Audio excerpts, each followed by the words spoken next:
যেভাবে ভিডিও করলে আপনার ভিডিও ভাইরাল হবে না, যেভাবে ভিডিও করলে আপনার ভিডিওর কোয়ালিটি খারাপ হবে, এটা নিয়ে আজকে কথা বলবো। হ্যাঁ, ঠিকই শুনেছেন। আমরা যেটা করি সাধারণত, আমরা হাতের যে ফোনটা থাকে এই ফোনটা দিয়ে আমরা সেলফি মুডে মানে এইভাবে ভিডিও করে থাকি, তাই তো? বিষয়টা কিন্তু এরকমই। আমরা এইভাবে ভিডিও করে থাকি, দৌড়াই, হাসি, গাই, বসি। যাই হোক, আমাকে কেমন লাগছে সেটা অবশ্যই জানাবেন।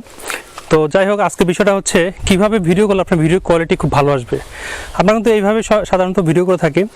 আর ফেসবুক কি বলে? ফেসবুক বলে হচ্ছে আপনার ভিডিওতে কোয়ালিটি আনতে হবে। ভিডিওতে 100% কোয়ালিটি থাকলে আপনার ভিডিও 100% মানুষের কাছে গ্রহণযোগ্যতা পাবে, ফেসবুকের কাছে গ্রহণযোগ্যতা পাবে, ফেসবুক এটা ভালোভাবে নেবে।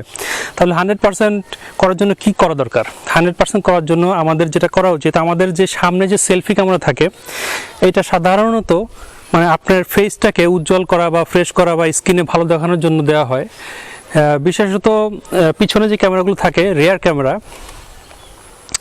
সেগুলো হচ্ছে মানে খুব ভালো রেজুলেশন দেওয়া থাকে এবং ওইখান থেকে ভালো পরিমাণে ব্রাইট হয় আর কি আপনার চেহারা, এবং এইচডি মানে হাই ডেফিনিশন কোয়ালিটির একটা ভিডিও নেওয়া সম্ভব। তো সেই ক্ষেত্রে আমরা যেটা করব, আমরা ম্যাক্সিমাম যেই ভুল কাজটা করি সেটা আর করবো না। ম্যাক্সিমাম যেই ভুল কাজটা করি সেটা হচ্ছে আমাদের ফোন থেকে ক্যামেরা অন করে সামনের যে ক্যামেরা থাকে ফ্রন্টে, সেটা থেকে আমরা এইভাবে সেলফি মোডে ভিডিও করে ভিডিওটা বানাই। এতে করে আমাদের ফোনে যে স্ক্রিন, এইখানে খুব ভালো দেখা গেলেও বাস্তবিক অর্থে ভিডিওটা আসলে ওইরকম ভালো আসে না। এক একটা ডিসপ্লে, এক একটা ফোনে, যেমন স্যামসাং, যেমন হচ্ছে আপনার কি বলেন আইফোন, তারপরে অ্যান্ড্রয়েড, ওপ্পো আছে, আরও হচ্ছে ভিভো আছে, আরও অনেক কিছু আছে। এইসব ফোনের এক একটা ফোনের ডিসপ্লেতে এক এক রকম কালার শো করে। আর হচ্ছে সামনের যে ফ্রন্ট ক্যামেরা, এটা আসলে অতটা ভালো রেজলিউশন দেয় না। কিন্তু আপনি যখন পিছনের ক্যামেরা দিয়ে ভিডিও করবেন, তাহলে সেইখানে হচ্ছে আপনার একটু কোয়ালিটি আসতে পারে। সেটার জন্য হচ্ছে আমরা জাস্ট ক্যামেরাটা অন করব।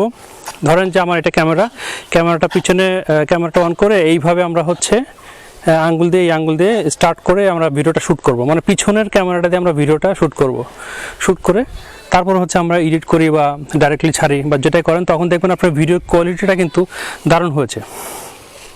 তো এইভাবে যদি আপনারা কাজ করতে পারেন, তাহলে দেখবেন আপনার ভিডিওর কোয়ালিটি ভালো হওয়ার কারণে অন্ততপক্ষে কিছু ভিউয়ার্স বাড়ছে।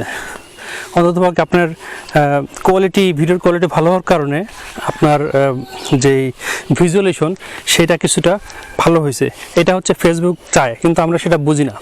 আমরা হচ্ছে না বুঝি বলি যে আমরা তো কষ্ট করি, আমরা তো অনেক ভালো কাজ করি, কিন্তু হচ্ছে না কেন, আমার ভিডিও কেন মানুষ দেখছে না? আসলে ভাই, মানুষ সবই দেখে, মানুষ দেখে না এমন কিছু নাই।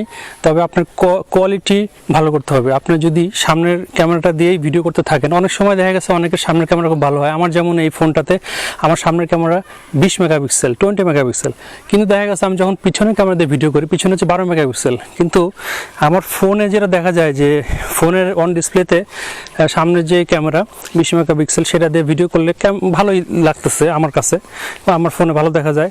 তো অন্য যখন আরেকজনের ফোনে নেওয়া হয়, তখন সেটা ভালো থাকে না, বা যখন আরেকজনের ফোন দেখি তখন আর ওটা ভালো রেজলিউশন দেয় না। কিন্তু যখন আমি ব্যাক ক্যামেরা দিয়ে ভিডিও করি, তখন কিন্তু দেখা গেছে যে আমি অন্য কোথাও দিয়ে দেখলেও সেটা একটা ভালো একটা ফিডব্যাক পাই, ভালো একটা রেজাল্ট পাই। সুতরাং আপনাদেরকে বলবো, আপনারা একটু ইউনিক কিছু করার চেষ্টা করেন, একটু ভালো ভালো একটা রেজলিউশনের ক্যামেরা দিয়ে ভিডিও করার চেষ্টা করেন, অথবা আপনার যে ফোন আছে ফোনের ব্যাক ক্যামেরা দিয়ে ভিডিও করার চেষ্টা করেন। তো কেমন লাগছে আমাকে অবশ্যই লিখে জানাবেন, অবশ্যই কমেন্ট করবেন। তো ভালো থাকেন সবাই, সুস্থ থাকেন। আল্লাহ হাফেজ, আসসালামু আলাইকুম।